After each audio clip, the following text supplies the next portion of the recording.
Sun தொலைக்காட்சியில் நிறைய serials telecast ஆகிட்டு இருக்கு. அதில் 3 முடிச்சு அப்படின்ற ஒரு சீரியல் ரசிகர்களுக்கு ரொம்ப ரொம்ப ஃபேவரட். நியாஸ் கான், சுவாதி கொண்டே இவங்களுடைய நடிப்பில் இந்த ஒரு சீரியல் ரசிகர்களுக்கு ரொம்பவே ஃபேவரட் அப்படின்னே வந்து சொல்லலாம்.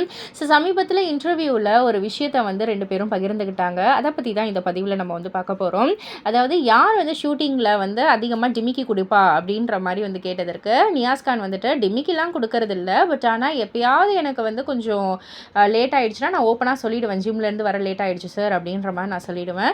சுவாதிக்கு வந்துட்டு கொஞ்சம் ஹெல்த் இஷ்யூஸ்லாம் இருக்குது, பட் இருந்தாலும் அவங்க வந்து டிமிக்கெலாம் கொடுக்க மாட்டாங்கன்ற மாதிரி சொல்லியிருப்பாங்க. சுவாதியும் இணைந்து தான் வந்து சொன்னாங்க.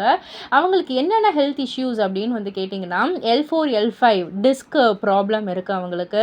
காலில் வந்து அது கொஞ்சம் ப்ராப்ளம் இருக்குது.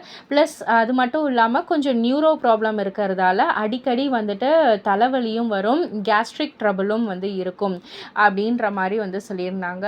ஸோ இவ்வளோ இது இருந்தாலும், நான் என்ன தான் பெயின் இருந்தாலும் நான் வந்து ஷூட்டிங் வராமலாம் இருக்க மாட்டேன், நான் வந்துடுவேன். என்னை எப்படியாவது வர வச்சுருவாங்க மேனேஜர், அது வந்து நான் இது பண்ண மாட்டேன். பட் ஆனால் ரொம்ப ஃபீவர் அந்த இன்டர்வியூ கொடுக்கக்குள்ளே வந்து சொல்லியிருந்தாங்க, எனக்கு ரொம்ப ஃபீவர் இன்னைக்கு, அதனால் மட்டும் கொஞ்சம் டிலேவாக வந்தேன், கொஞ்சம் லேட்டாக வந்தேன், மற்றபடி வராமலாம் இருக்க முடியாது அப்படின்ற மாதிரி வந்து சொல்லியிருக்காங்க. இதை கேட்டதுக்கப்புறம் சுவாதி கொண்டே வந்து மக்களை இவ்வளோ என்டர்டெயின் பண்ணுறாங்க, பட் ஆனால் அவங்களுக்குள்ளே இவ்வளோ வலி இருக்கா அப்படின்ற மாதிரி தான் வந்து எல்லாருமே யோசனை பண்ணிகிட்டு இருக்காங்க.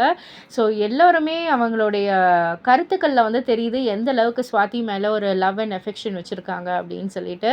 இதை பற்றி நீங்கள் என்ன நினைக்கிறீங்க, உங்களுடைய கருத்து என்ன அப்படின்றத கீழே உள்ள கமெண்ட் பாக்ஸில் குறிப்பிட்டு சொல்லுங்கள். மறக்காம சேனலில் சப்ஸ்கிரைப் பண்ணி பக்கத்தில் உள்ள பெல் ஐக்கானை கிளிக் பண்ணிவிடுங்க.